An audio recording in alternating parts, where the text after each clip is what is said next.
Lane, and it's his first open frame in this pressure game. Earlier, we asked Mike what it was like being a rabbit, a non-winner on the Professional Bowlers Tour.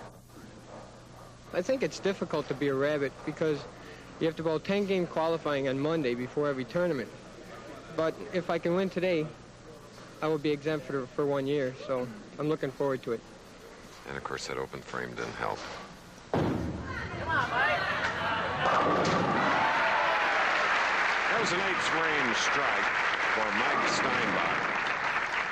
Going against Jeff Mattingly, the winner of this first game will meet Marshall Holman, then Earl Anthony, to be followed by the tournament leader who led 4 of the 6 rounds, Frank Ellenberg.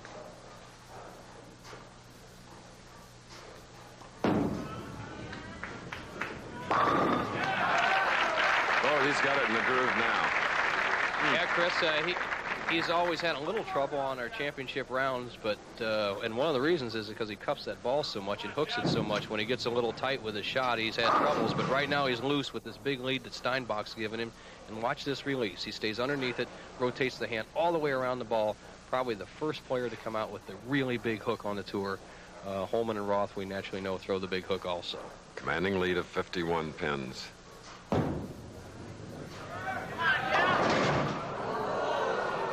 And in the foundation frame, leaving the 6-7-10.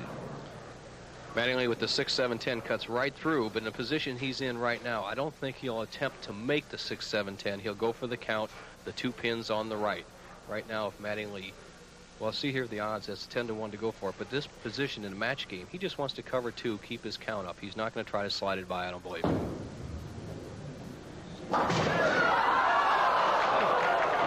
came so close. Shucks. Still leading by 36 pins as Holman, who will meet the winner of this match, continues to warm up. The determined Marshall Holman took 2 weeks off and is ready. Steinbach, in his first critical situation in championship round, must strike to stay in the match. He needs to strike here in the 9th, 10th, and 11th to force Mattingly to mark.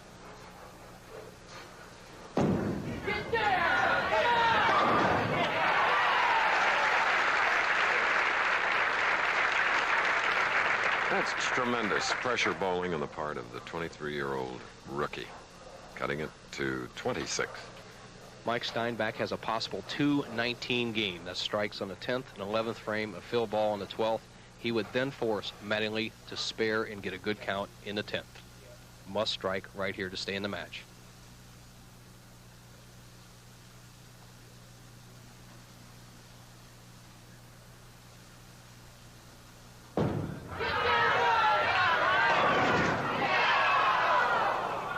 All but the 10 pin on the left lane. Tough break. Best he can get is 198. Mattingly already in the 200s. It's going to be Mattingly against very, very tough Marshall Holman. Cross lane now for the 10 pin. And he gets it. We're in Milwaukee, Wisconsin, the Miller High Life Open. We'll have the final score of our first match for you when we return. But right now, let's pause to hear from some of the sponsors of the Professional Bowlers Tour.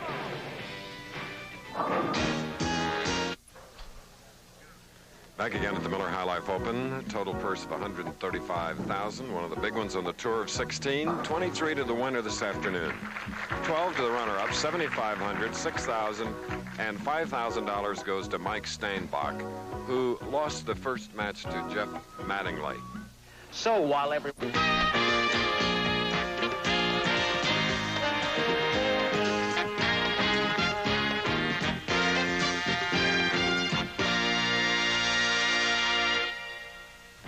Milwaukee, a vital city, ever-changing skyline, and Jeff Mattingly found his winning ways against Mike Steinbach with a 223 to 198 for Steinbach. Steinbach gets $5,000 for finishing 5th, and now Mattingly goes against Marshall Holman in match number 2. The winner, looking ahead, goes against Earl Anthony.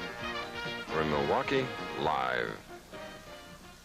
All the top-seeded players decide to finish on the left-hand lane and make their opponents start on that lane. They think it's the easier of the two lanes. And Mattingly, who had 6 strikes in his victory over Steinbach, begins perfect fashion.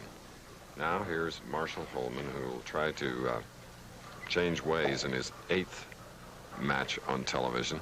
0 for 7, though. He's been in a tremendous slump. His all-time record is 33 wins and 36 losses, but he's 0-7 in his last 7 appearances. And not tripping the 4-pin on the right lane, the man who has 14 PBA titles in 8 years as a professional. Holman with that urethane ball cutting right through the 3-pound, 3-ounce Serlin pins. 4-pin is left, 2-pin the sideboard, didn't trip it out. I mentioned 14 wins. He has 15 seconds to go with it. A bowler almost disdainfully knocks down the 4-pin. A bowler that doesn't waste any time on the approaches. Uses it all and then knows what he's going to do. 5'9", 140. It's a lot of muscle in that 140 pounds, though. Well, Chris, we remember him 4 or 5 years ago when he was weighing about 120. He took up a Nautilus and did a lot of work on that, added 20 pounds to his upper body, and he runs 3 or 4 miles every day. The man is in real good shape. He just has to get his head thinking that he can win in the championship round. There he found the pocket. Determination in the face of Marshall Holman, and here's his profile. Other than starting very low, he's a 5-step delivery, shoulder level with his arm swing, locked elbow. Now watch the release. Tremendous lift and turn at the same time. Thumb coming out fast, finger staying underneath the ball. Great shot with Holman. Now Mattingly will open with a strike. Just didn't come up, the 2-4. The right-hand lane, all the players said it's a little tougher because it's a little slicker. Now, Mattingly's using a polyester or plastic-based bowling ball, and as we said, Holman using the newer urethane balls. Mattingly's ball will not hook quite as much as the urethane ball that Holman is using. Strike and a spare for Jeff Mattingly. This is our second match. This is a crowd that knows how to allow the feelings to come out. You'll hear them cheering for their favorite.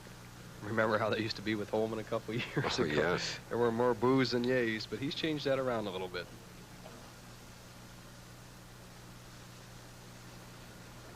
Third frame strike. Mattingly of Ukiah, California. Bowling proprietor. Now from Oregon, Medford, Oregon. A snow skier and golfer. Just took 2 weeks off. See all Marshall's averages there, but over the years, for 69 games in the championship round, he has a 212 television average. So he knocks him down pretty good when he gets the opportunity. And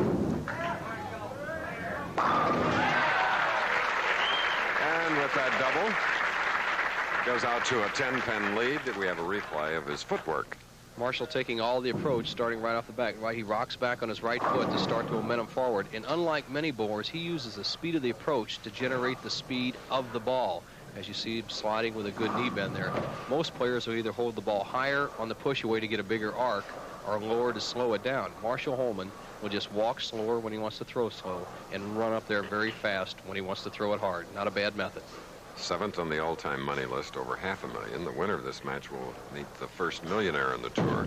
Come on, Marshall, let's go! Now he has strung 3 and leads by 20. We're in our second match. Look at that. He means to try and win. You can count on it. We'll watch him after this. Ergo not. Missed that championship by 65 knockouts in a total of 78 bouts between the two fighters. And then the women's world record high dive challenge. Have you ever done any high diving, Bo? Chris, down at the Lake of the Ozarks, we do some cliff diving. I've gone 67 feet. My daughter, who is 12 years old, has done 45. And I got an 8-year-old that's done 25. It's a lot of fun if you ever get a chance to try it. Okay. Mattingly. Come on, Jeff, in there!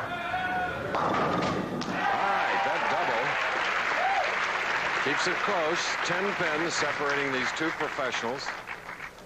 Mattingly coming right back with a powerful strike, just ripping the 5 out. See the ball cut through the 1-3, 5 driven into the 4-7. He's right back in the match, can even it up with one more strike in the 5th.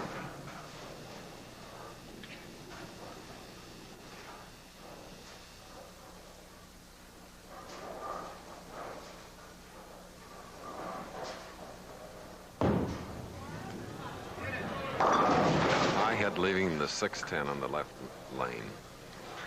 When you see Mattingly go high and overloft the ball like that and cut through, and unfortunately he avoids the split here, just leaves the 6-10, which he left in the first match and made easily. What he does is turn the ball too quickly. The thumb hangs in the ball, lofts too far out in the lane, and there's a slight pull in the shot. All right, quickly. Marshall Holman was up and now calls Harry Golden, tournament director of the Professional Bowlers Association. Doesn't like what he sees down there and is asking for a re-rack. There's Harry Golden. Chris, I went down and measured the spots where the pins are set out on this particular pair last night, and by rule they are 12 inches apart from the center of spot to center of spot. And actually the American Bowling Congress, the ruling body of amateur bowling, allows a 1/4 inch tolerance, but a player in a critical situation like this would like them right on spot, so he wants them exactly 12 inches apart. Very critical eye of Marshall Holman. Okay. He has a 3-bagger working. 5th frame. Oh, what a lovely break. What reaction by Marshall Holman of Bedford, Oregon, putting together 4 and going out to a 22-pin lead. And that's why he wanted him right on spot. That 2-pin went to the sideboard, tripped out to 4-7, but just barely nicked it by maybe 1/8 of an inch, 1/4 of an inch, and that could be the difference between winning and losing. Marshall's 3rd. In the Miller High Life Classic in Anaheim, losing to Wayne Webb. In Alameda, lofted Jeff Moran. And he served as alternate 6th place for the Rolaids Open. Ooh, leaving the 6, 9, 10. Well, there is a big crowd here, and we asked Marshall earlier to give us the brief history of the Milwaukee crowds. The Milwaukee crowds are very, very large and knowledgeable bowling crowds. In the past, they haven't related well to Marshall Holman, and I think it's possibly been my fault. There's been a turnaround. The Milwaukee crowds have been behind me, and I like it. That's the way to shoot the 6, 9, 10. I think he's helped turn it around by the way he bowls. You know, it's like hitting a home run when the fans are on you in baseball. You're right. With the excellence that he has, he can change the fans. But Marshall has tempered down a little bit in the last couple of years. Age will have a tendency to do that to you.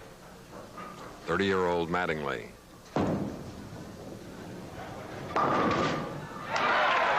Opportune time. 6-frame strike. There you see the situation, 19 pins separating Mattingly and Holman. We're in our 2nd match, the winner to meet Earl Anthony. 2 players that have competed against each other many times. Mattingly and Holman, and even Anthony can throw in there, all from the northwest region of the PBA, all live within a couple 100 miles of each other. Mattingly needs a strike to reduce that lead to just 9 pins. Cutting the lead now to 9 pins. And next up will be Marshall Holman, 7th frame, working on a spare. We'll return to action here in Milwaukee after this message. Tomorrow, non-stop amateur boxing action, the United States versus the world. Vincent Pazienza, we've had him off, and what an exciting 132-pounder in the super heavyweight Tyrone Biggs. Come on, Marshall! Holman had strung 4, then marked with a spare in the 6th. Now gets another in the 7th frame of our 2nd game. Holman just solid in the pocket, driving all the pins straight back. That's where you like to see your ball. 10 in the pit. He's in a position to regain that 19-pin lead. 8th frame strike working. And he'll try doing that on the left lane here. Taking his time now, cleaning the soles of his left shoe. Rolaids tip of the week, Bo, today. Has a little bit to do with the right shoe. The trailing foot, how to keep your body in line.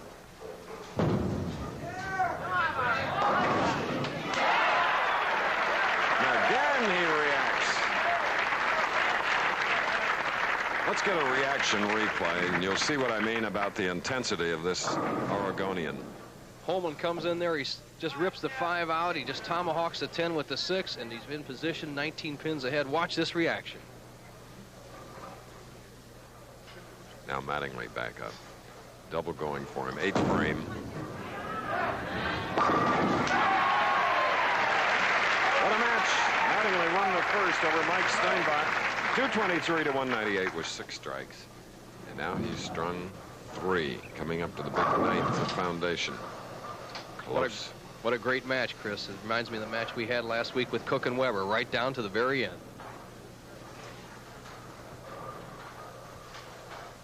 And obviously the winner will have earned the right to meet Earl Anthony in the next game. Big Knight's frame strike. Mattingly putting the pressure back on Marshall Holman now, who is up. Chip coming up, Rolaids tip of the week on the trailing right foot. Right now, Marshall Holman wiping both his shoes. He's had a little problem slipping this week, and there's our guy next, the Bowling's Millionaire. He'll meet the winner of this match.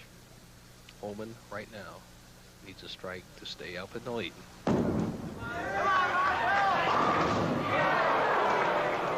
Oh. Well, Nelson, what do you say about that one? The power of Holman, Chris, cut right through the 4-9. We usually see the 2-pin go to the sideboard, take out the 4-7, and knocks out the 7, misses the 4. The ball chops the 5 straight off the 9. Right now, Holman has to go for it to stay in this match.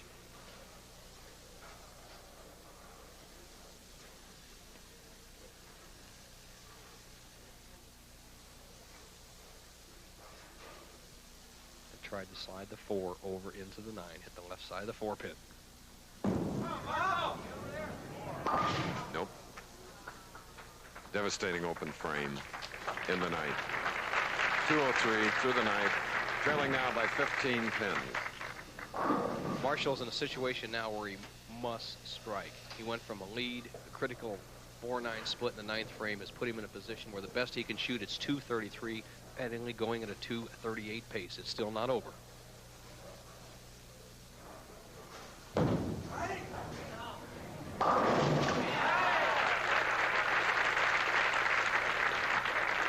Almost a look of despair. Well, really, Chris, that was almost the same hit he had in the 9th frame, but if he doesn't open there and gets a strike, he has a big lead going up into the 10th frame. But right now, his back's to the wall. He could cut that 15-pin margin down to 5 with another strike.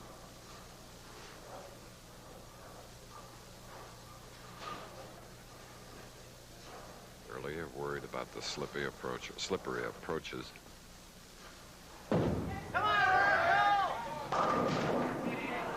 All but the 4. Has opened the door for Mattingly, but Mattingly still must have a good performance in the 10th to win the match. Holman with a spare will be 223. Mattingly checking the scoreboard off to his left. The player's score is kept off to the left on the adjacent pair. 223 for Marshall Holman. That's his final score. Now Mattingly with 4 in a row. Here is his performance in the 10th frame.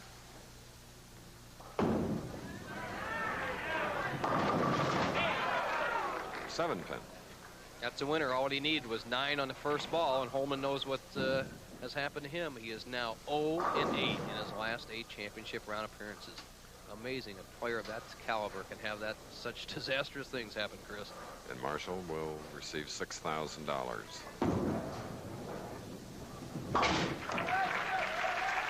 Jeff Mattingly has now won 2 matches. Won the first one, 223 to 198. And when we return to the celebrity lanes in Milwaukee, we'll have that final score for you. And Mattingly Anthony. People.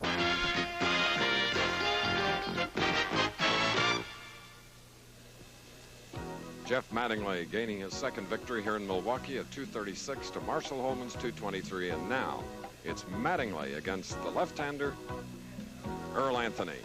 Before we get to that, the Rolaids Tip of the Week with Nelson Burton Jr.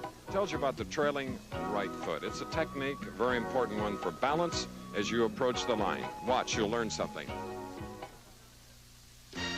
The Professional Bowling Tip of the Week is brought to you by Rolade. A common mistake made by the high average bowler as well as a beginner is an inconsistent slide at the foul line with the trailing foot. Today's tip is designed to eliminate that mistake by showing you the proper technique at the foul line. Under pressure, the high average bowler will often rush the foul line and kick the trailing foot to the left, causing the body to turn to the right, resulting in an errant shot.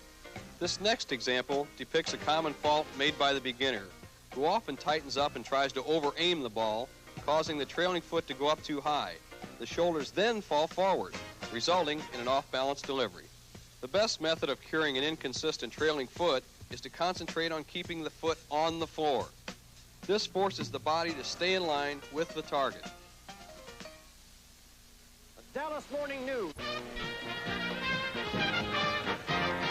And here in the Miller High Life Open, in the semifinal match in the striped shirt, Earl Anthony from Dublin, California. In fact, two natives of the state of Washington, Anthony and Mattingly. Mattingly from Tacoma, if you just joined us, has won 2 matches. The first over Mike Steinbach, 223 to 198. And now just completed 236 to 223, 7-strike victory over Marshall Holman. Mattingly shooting first on the left lane. I asked Anthony why he would finish on the left, and he said there's no particular reason, that normally he likes to play offense, and he likes the left lane just a little better on this pair of lanes. He's making Mattingly start the match.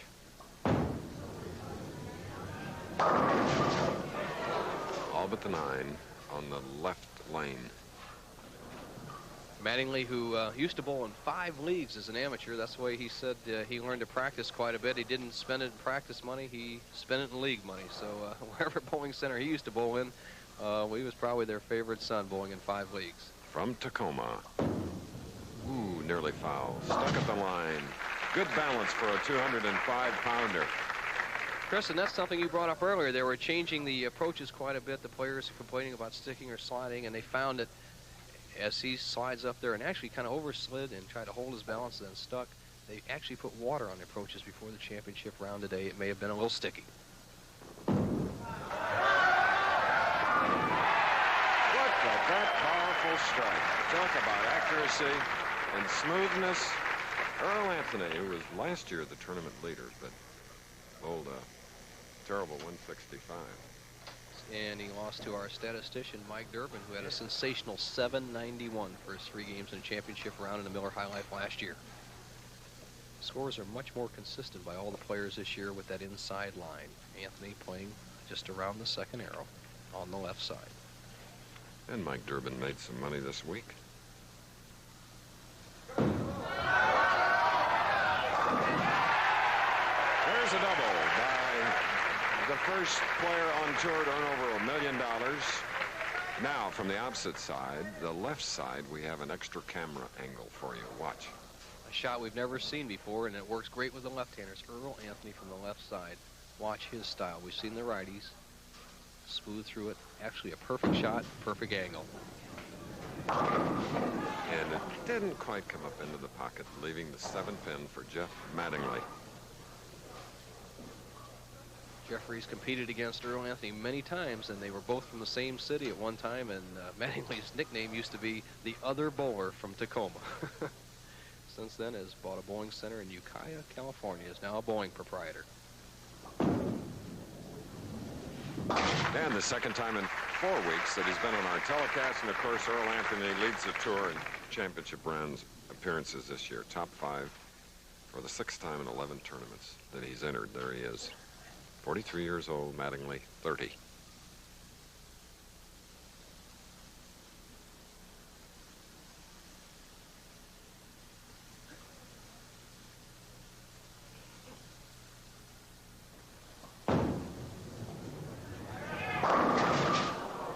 Now Mattingly is faced with a 4-pin on the left lane. And again from the bowler's left side as they face the pins, this replay. Watch Mattingly's left arm. Many people don't think about the left arm of a professional bowler or any bowler, but it's a good balancing technique. Notice how it's up in the air. Beautiful shot right there, and then it draws back as his right shoulder comes forward. That's the ideal way to do it. As one of our fans took a little dive in the stands, Jeff stops in his second step to just reload. A simple spare, the 4-pin. No problem for him. He'll recollect his thoughts. Easy spare. All right, 3 spares for Mattingly. Anthony back up.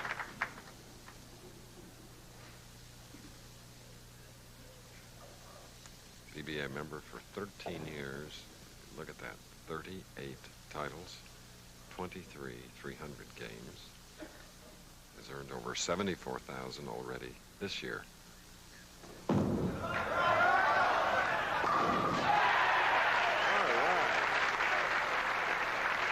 Now Turkey, as his wife Susie watches along with her dad. Earl Anthony, for the 4th time, was named Bowler of the Year by the Bowling Writers Association of America. Vice President Jim Wyckoff on the left from the Little Rock, Arkansas Democrat. Over 300 writers balloting. Hands down victor. Right now leads by 22 pins. Can extend that lead to 32 with a 4th consecutive strike.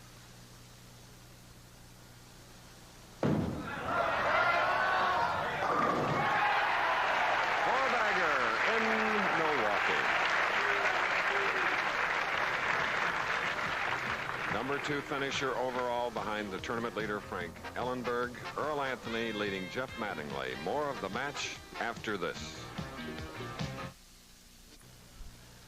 That's a bout that should end early, and if it does, you'll have an opportunity to see heavyweight champion Larry Holmes as he performed in an exhibition in Atlantic City today, time permitting. But if that bout goes the distance, I'll eat, well, let's see, whatever. Oh boy, Chris. Okay. That's Jeff Mattingly's first strike coming in the 4th frame of his 3rd match today. It's 6 strikes in his first victory, 7 in his 2nd against Holman. The left-hand lane hooks a little more, and Mattingly's been high in the 1st frame and the 3rd frame. He left the 4-pin and the 9-pin. Make a slight adjustment on the approach to the left. Let's see if he throws it in the pocket. Crucial shot to stay in the match. Beautiful.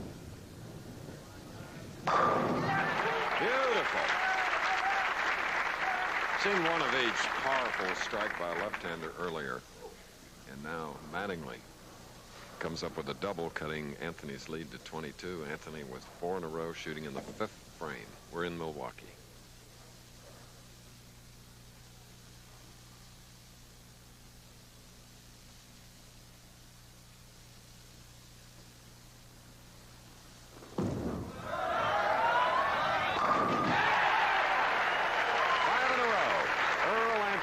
Last year was a tournament leader and shot a paltry 165. We asked Earl, what about this year? Last year on this pair, I bowled 165 in the championship game against Mike Durbin. He just flat killed me. This year, I bowled a little better on the pair. I feel a little more confident. I'd like to raise my average a little bit on this pair, and hopefully I can come out a winner. Okay, and the way he's going, it's going to be tough to beat. 6 frame, 5-bagger working.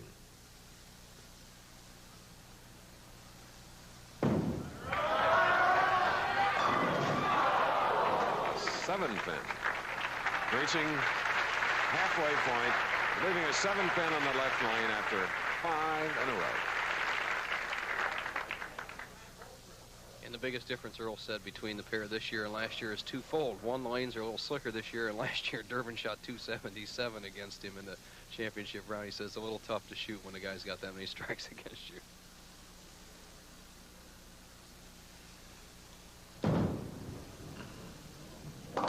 Earl Anthony, 2-time winner this year, including the PBA National Championship. Here's Jeff Mattingly, who hasn't won a PBA tournament since 1978. Long overdue. He's won 2 matches today. This is his 3rd. With a double up, he is shooting in the 6th frame.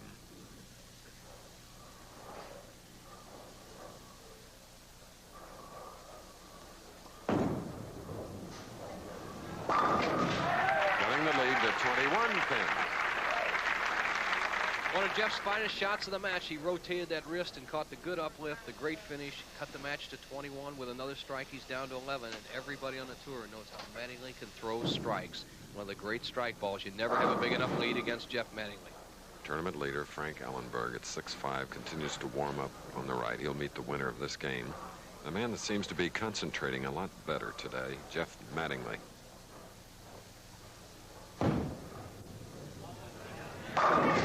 Lofting that one out on the lanes and coming up with a three-bagger. The lead now is only 11 in our semifinal match. More action from the Celebrity Lanes in Milwaukee, Miller High Life Open, after this. Full. All right, as we talk about the bantamweight fight, don't forget the women's record high diving championship as well. And if time permits, don't forget that we will take a look at an exhibition match Larry Holmes performed in, heavyweight champion, in Atlantic City. We're in Milwaukee. This is the Miller High Life Open. And now we have time to see Earl Anthony move up on the right lane, leading by only 11, 7th frame, spare working. Back in the groove.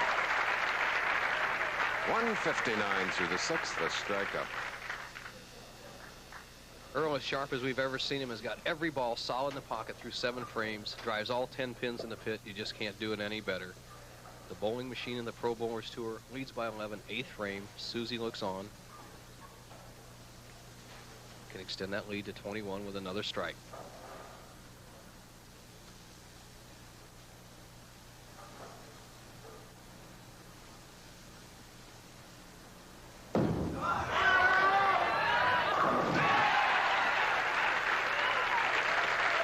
Watching Earl Anthony at his best. And his best has brought him $1,020,946 in a short 13 years on the tour. What a performer. You are so correct. They say he'd never make it without a strong ball, but when you put it that deep in the pocket every time, it makes no difference. He's the best. Mattingly trailing by 21. 4 in a row, 8th frame.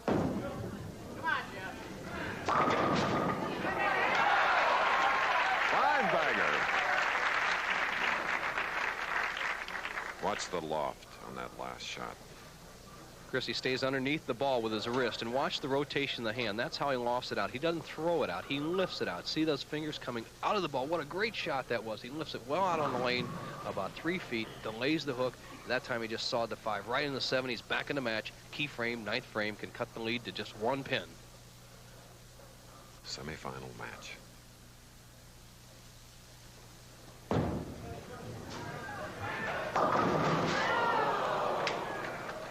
4, 7, 10. Saw 2 differences in that shot to the previous one. A little less loft and a little more turn, the ball cutting through very sharply. We said the left lane hooks a little more. This is where you need a little more loft to make the ball stay there. Bad break. He's opened the door for Anthony.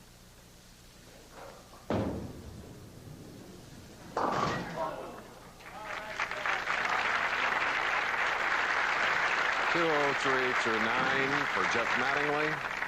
Well, Anthony now cleaning that ball and getting ready to shoot in the 9th frame with a double up. Open with 5, marked with a spare, and then 2 strike. In those 6 championship round appearances, Earl has averaged .217 this year. He's going to do better than that in this game.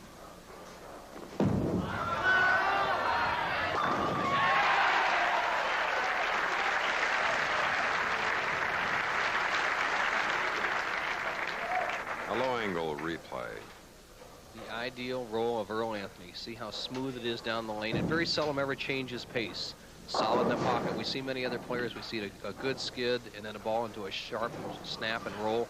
Earl's is almost even from the foul line to the pit. He has a potential .279 game.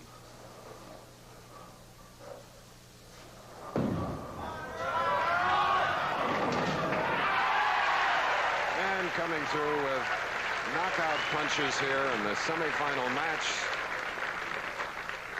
Earl Anthony, man that won 2 already this year, was 2nd last week in the Long Island Open, 3rd in both the United States Open and the Rolaids Open. And Jeff Mattingly, who was hoping to win one, hadn't since 1978. 7-pin Earl Anthony. So he will be going into that final. .268 with a spare. He'll be going against a player he has never defeated in a championship round. Very tough, Frank Ellenberg.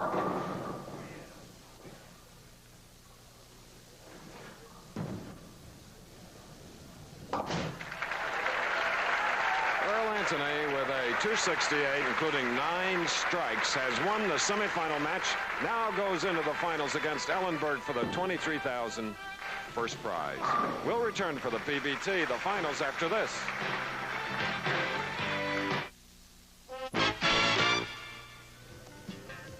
The stats for this week's Miller High Life Open: 135,160 players. There were 68 rabbits that made that a 201 average in there. Billy Lillard Jr. got the last spot. His dad won the first Miller High Life. 212 average to cash, 24th place, 217. And some of the other players we see: Houston, Shed, Berardi, who is pregnant. His wife is pregnant. That would be a trick. Art Trask right up there at the top. Fred Connor coming back. Wayne Webb. And some of the other players we see.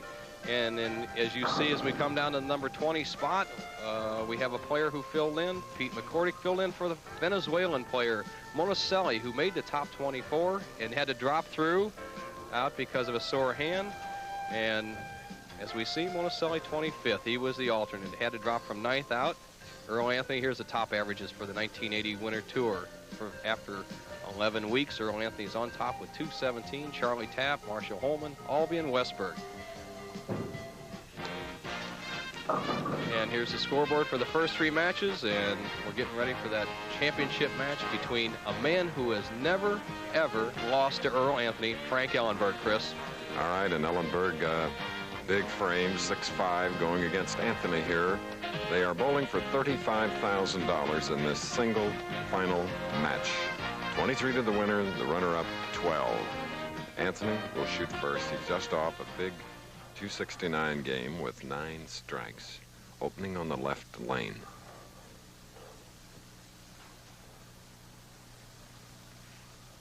And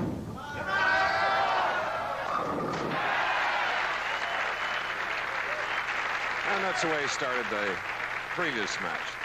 Powerful strike. Now, here is Frank Ellenberg. He's 28 years old, born in Miami, Florida, son of a Marine sergeant, so they moved around the country a lot. Now he's bowling out of Mesa, Arizona. Tournament leader, 4 out of the 6 rounds. And what a powerful ball from the right side. Whew. Chris, last week, Earl Anthony went against Steve Cook, who he had never beaten for a championship, and this week, and he didn't last week, as we know, Earl finished second. This week he's going against another player he's never beaten for a championship, Frank Ellenberg. Interesting situation. Both of those players, as you recall, Cook 6'5", Ellenberg 6'5". It looks like the way to beat Earl Anthony is grow to be 6'5". Cook did not compete this week. Defending champion Mike Durbin finished 27th. Mark Roth placed 35th.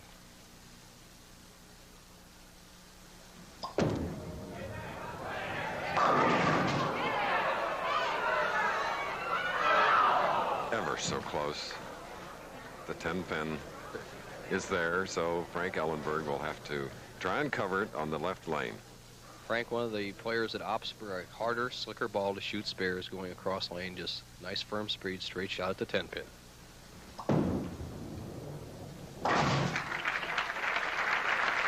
Here's a replay from a profile angle. By the book, he credits Don Johnson and his good friend Freddie Borden from Akron, Ohio, have helped developing his game. He's really in ideal position. Look at all that power and leverage. Good knee bend, tremendous extension. Anthony carefully placing himself in the approach of the right lane. Second frame. Strike up. Coming up a little high, leaving the 6. This is going to be a battle to the end, Chris. Earl Anthony, very tough, determined to win. Could have taken an early lead, but he doesn't get a break with the trip 6. 3-pin goes to the sideboard, takes out the 10. No break on the 6-pin. It'll be all even with a conversion through 2 frames. 38 titles. You know, Earl and Betty Morris combined to set a pace for bowlers all over the country. Nelson to raise over $500,000 for the National Bowling Hall of Fame in your hometown, which has groundbreaking April 20th. That's super. I know it's important to all the players. And talking about raising money, Miller High Life has pledged a minimum of $3 to the United States Olympic Training Center in Colorado Springs for America's athletes in both the 1984 Summer and Winter Games.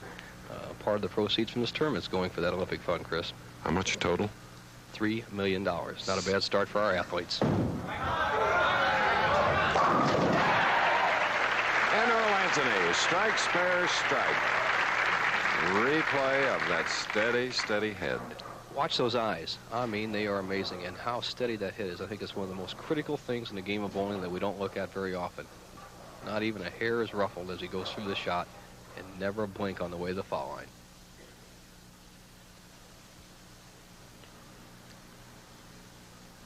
Third frame. 7-pin. 6'5", 215 pounds. Really powerful arms, Chris. He works with his hands a lot. He's really proud of his ability to squeeze when he shakes hands. And if you want to feel a meat cleaver squeeze down, and you try to squeeze Frank Ellenberg. On that particular shot, he just squeezed out the 5-7 for an easy spare. Spent 3 years in the armed forces, serving as a sergeant. Runs 2 or 3 miles every day when he's not bowling. Well-conditioned athlete. And I might add, one of the most eligible bachelors on the Pro Bowlers Tour. Very easygoing, nice, likable guy. Started bowling at 13. Said his first game, he shot a 63. He'll have a little more than that today.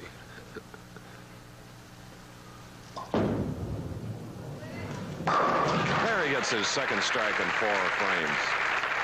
Very convincing on that left lane. And we're in our final match where the winner will receive $23,000, the loser 12. Going to take a break in the action here at the Celebrity Lanes, but we'll be back for more. Once you put... What a program schedule tomorrow on ABC. And in the next few weeks, we'll be in Overland Park. A week from today, King Louis Open Finals. Cleveland Open from North Olmsted. 2 weeks from today, the Greater Hartford Open Windsor Locks. And then the Firestone Tournament of Champions, the 24th of April. Earl Anthony has a strike up shooting in the 4th frame, our final game.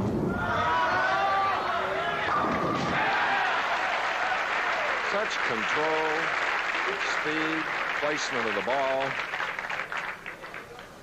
Just perfect, Chris. It just ball enters the 1-2 pocket. Every pin takes out each pin just like it's supposed to.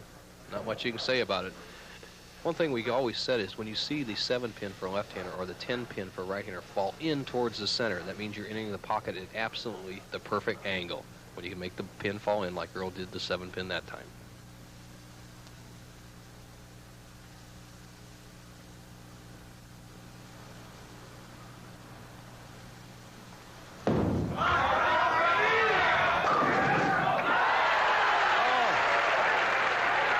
Off the side. The 10-pin goes.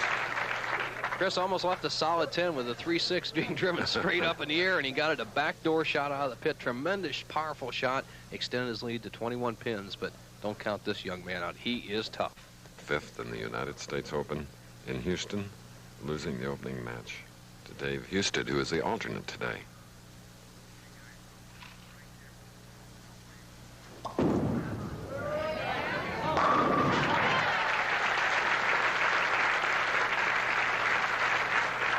Okay, a big, powerful Ellenberg strike.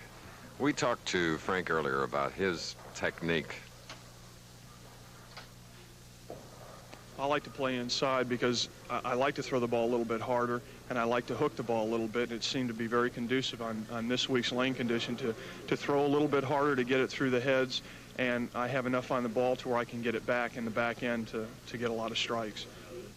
All the powerful players usually like to play down the center of the lane, Chris, as you've said before, and hold that hook down at the back end. He could cut the lead to 1 pin with a strike. Okay, 1 pin now separating. Earl Anthony, who's up, and Frank Ellenberg in the final match, Miller High Life Open. Anthony will be shooting on the right lane. It's a 3-bagger working. We have reached the 6th frame. There you see 1 pin.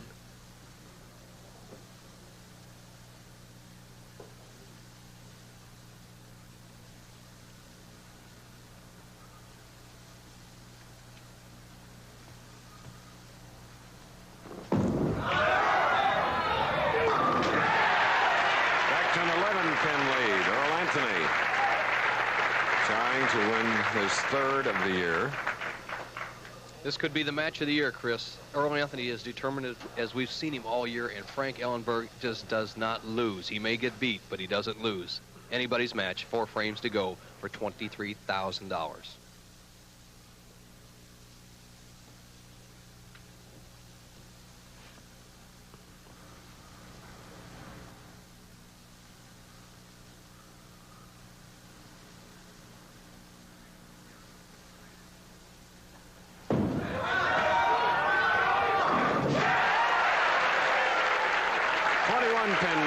As we get another look from our extra camera angle, the left side.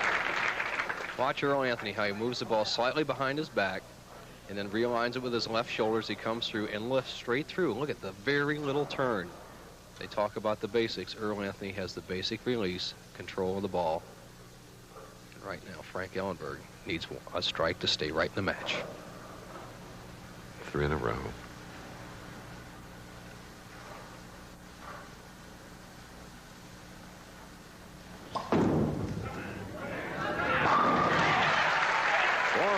Isn't he tough? 1 victory plus a Masters title where he defeated Anthony. And it's back to 11 pins, Bo. Chris, no doubt, the preparation between these two players, this is the match of the year. Ideal lane conditions, both players determined to win. Frank Ellenberg will not give it to Earl Anthony. Earl Anthony, we know, is bowling's greatest. We're in 3 the home frames left. Home of the Bucks and the Braves and the American Bowling Congress. Once again, They get the Brewers. once again, Frank can reduce that pin, reduce that lead of Earl Anthony's down to just 1 pin.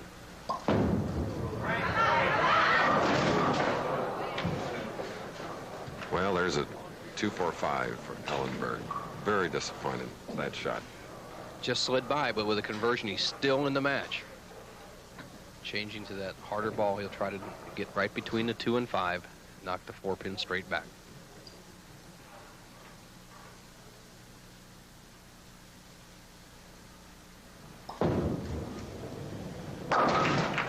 Talk about speed. 14 pins now separating Anthony and Ellenberg. Final match. The advantage of the straight hard shot at spares was shown by Ellenberg on that time as he kind of pulled the ball to the left side of the spare but still carried it. Anthony, 5-backer working, 8th frame, going to take a 24-pin lead with another strike.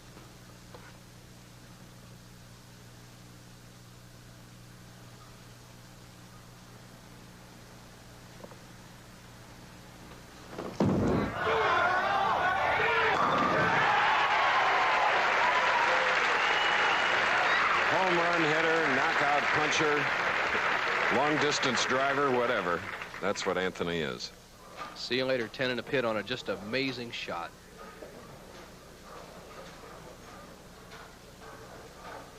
More than usual reaction. He really wants this title. It's never come into the Anthony home. The Miller High Life, with all the titles he's won, this one has eluded him. 2nd place in '81 and back in 1975. He can put a step inside the door with another strike and a 34-pin lead, 9th frame. Now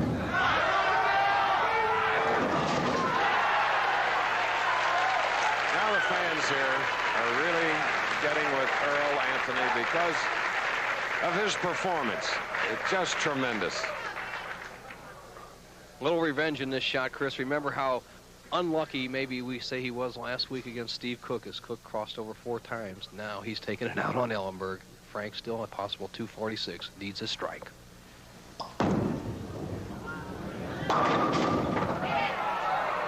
And a twisting, turning 7-pin. Earl Anthony going against Frank Ellenberg. Anthony defeating Jeff Mattingly in the previous game, 268 to 232, 9 strikes for Anthony in that match.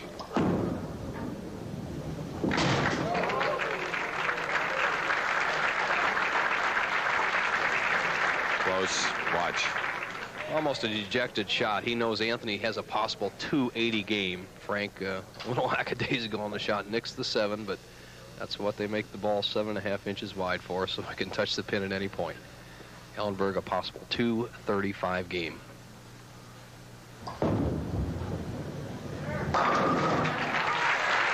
The 10th frame strike. The tournament leader, Frank Ellenberg, going against Earl Anthony.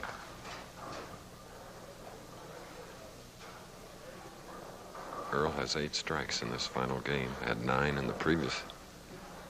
Frank just checking the scoreboard, hoping it was a 15-frame game instead of a 10-frame game, Chris. 235, regardless of what you say, he didn't lose this match. He was beaten.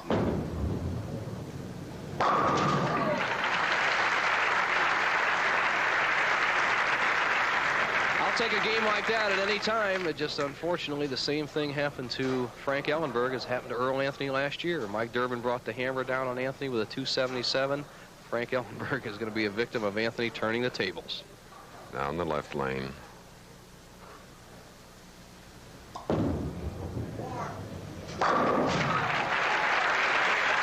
Bringing 3 at the end for a big 235. However, he is going against Earl Anthony. 17 of 20 frames strikes this afternoon live. The 3 missed, 2 7-pins and a 6-pin. 18 of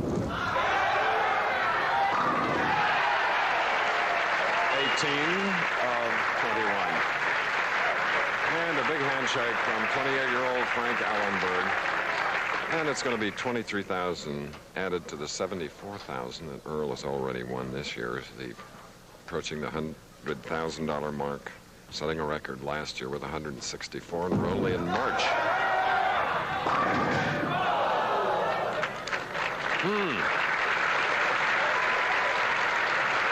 Bowling fans acknowledging the performance of the best, a great champion. 268, 269.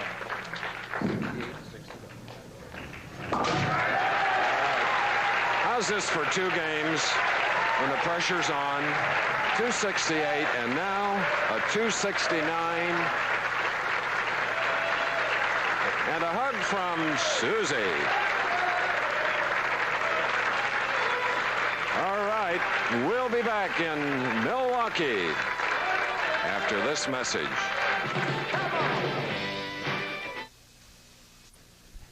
Two winners, Susie and Earl Anthony, very proud. 269, 235, we'll talk to him, but first, let's go to Atlantic City, New Jersey, where our colleague Keith Jackson is at ringside to tell us what'll be up next. Keith? First a 268, then a 269, and here he is. 39 titles, Earl Anthony. Thank you, Chris. Pleasure to be here. How do you account for a 104-pin difference between 1 year ago and today? I learned a lot watching Mike Durbin last year. Bill Catlin is Vice President, Brand Management for the Miller Brewing Company. Bill? Thank you, Chris. Earl, I'm delighted on behalf of the Miller Brewing Company and the Miller High Life brand to present you with this winner's check for $23,000 and this trophy emblematic of your win. It's great to have you win your 39th tour victory in Milwaukee. Congratulations. Oh, thank you, Bill. I appreciate it. Thank you very much. It's Miller time, right? Yeah. Okay, Earl Anthony, Susie and Bill Catlin. That final score once again, Earl Anthony, 9 strikes once more, 269 to a 235 for Frank Ellenberg. Today's program was produced by Ned Simon, directed by Bob Lanning. Technical Director, Bob Bernthal. Associate Director, Tony Slotkin. Now this is Chris Schenkel, along with Nelson Burton Jr., saying so long from Milwaukee, Wisconsin. Stay tuned next for ABC's Wide World of Sports, featuring the WBC World Super Bantamweight Championship fight between Wilfredo Gomez and Juan Kid Meza, live from Atlantic City, New Jersey, and the Women's World Record High Dive Challenge from Orlando, Florida. Travel arrangements made through a promotional fee paid by United Airlines. United flies more people to Hawaii than any other airline. That's what friendly skies are all about.